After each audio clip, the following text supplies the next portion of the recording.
এই তো আজকে অনেকদিন পর রোদ হচ্ছে, কিন্তু সাথে কিন্তু অনেক বাতাস হচ্ছে। আর এই যে এখানে এসে দেখছি ছাদে যে একটা ডিম দিয়েছে। আর আর এখানে দেয় নাই, তবে অবশ্যই উপরে একটা ডিম দিয়েছে। এটা অবশ্যই নেওয়ার জন্য একটা লাঠির প্রয়োজন, কারণ এটা তো অনেক দূরে।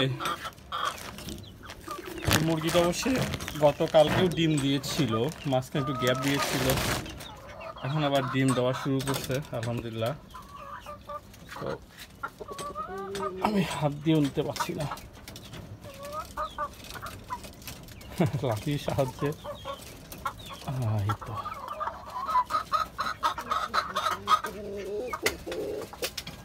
মনে হয় এখনই ডিম দিয়েছে, আসলে বেশি সময় লাগে নাই, জাস্ট ডিম দিয়েছে আর কি। তো যাক আলহামদুলিল্লাহ, ছাদে এসেই এরকম দুইটা ডিম নেওয়া আসলে খুব ভালো লাগে। যখন এরকম ডিম পড়ে থাকে তখন আসলে ডিম কুড়াতে অনেক ভালো লাগে, আসলে আম কুড়ানোর মতো আর কি ডিম কুড়ানো। অবশ্যই যেটা উপরে ফার্মি মুরগি আছে এটা সাদা ডিম পারে, আর নিচে যে পাকিস্তানি মুরগি আছে এটা অবশ্যই একটু হালকা লালটি কালারের ডিম।